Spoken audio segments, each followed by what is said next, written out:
लद्दाख के गलवान घाटी में चीनी फौज और भारतीय फौजों के बीच में झड़प में रीवा के मनिकवार के फरौदा गांव के दीपक सिंह भी शहीद हो गए हैं। नमस्कार, आप देख रहे हैं न्यूज नेटवर्क टुडे। मैं जीशान जावेद आपके साथ। चीन की पीपल्स लिबरेशन आर्मी और भारतीय सैनिकों के बीच हिंसक झड़प में भारत के 20 और चीन के 43 सैनिकों की मौत हो गई है।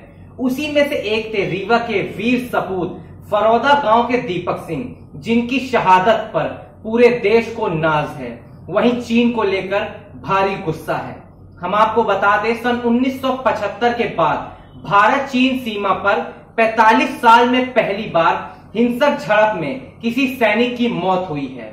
हम आपको यह भी बता दें, भारत चीन सीमा पर कोई बॉर्डर नहीं है।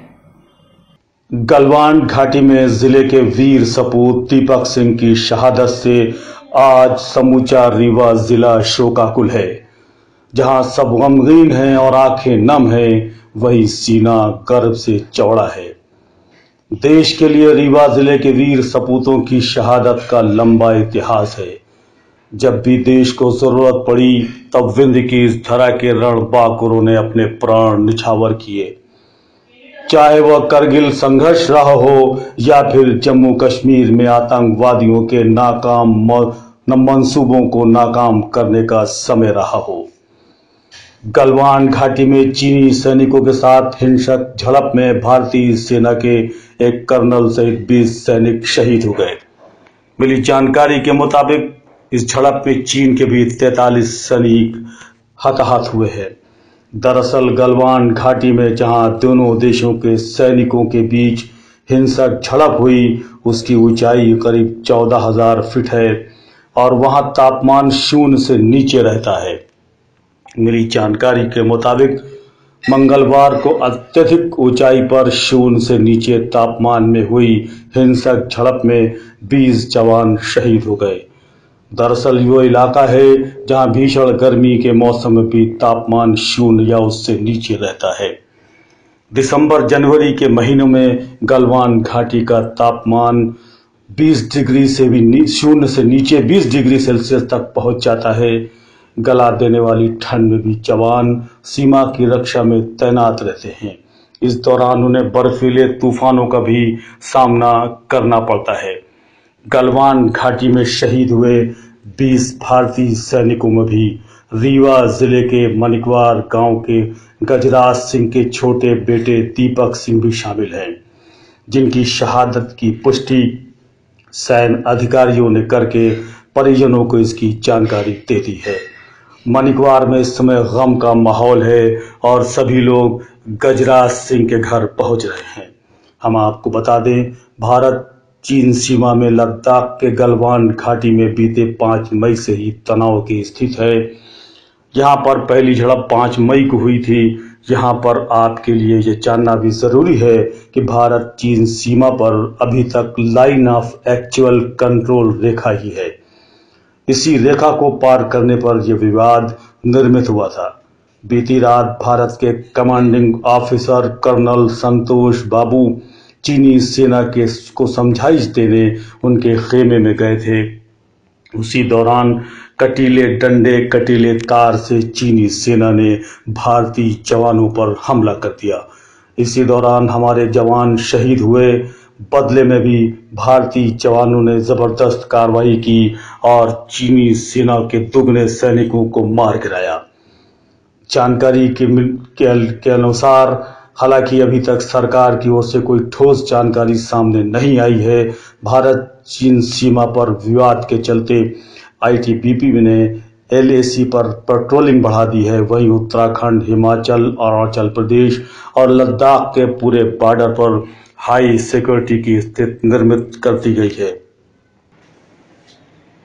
लद्दाख के गलवाना घाटी में शहीद हुए रीवा के दीपक सिंह ने सन 2013 में इंडियन आर्मी ज्वाइन की थी। उन्हें बिहार रेजिमेंट 16 कमान में देश की सुरक्षा की जिम्मेदारी मिली थी। वह इस समय 0 डिग्री टेम्परेचर से भी कम रहने वाली जगह लद्दाख की गलवाना घाटी में तैनात थे।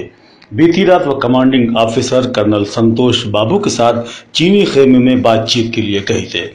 वही खूनी संघर्ष में भारत के कमांडिंग ऑफिसर के साथ शहीद हो गए। हम आपको बता दें कि दीपक की शादी 30 नवंबर सन 2019 को हुई थी। वह कोरोना वायरस से फैलने के पहले 14 अप्रैल को ही अपनी छुट्टी काटकर अपनी ड्यूटी पर गए थे। परिजनों ने बताया कि 13 दिन पहले ही उनसे फोन पर बात भी हुई थी। दीपक के परिजनों के अनुसार दीपक बहुत ही व्यवहार कुशल थे और जब भी गांव आते थे पूरे गांव के लोग उनसे मिलने आते थे और वो भी उनके घर जाते थे। इस समय पूरे गांव में शोक की लहर है।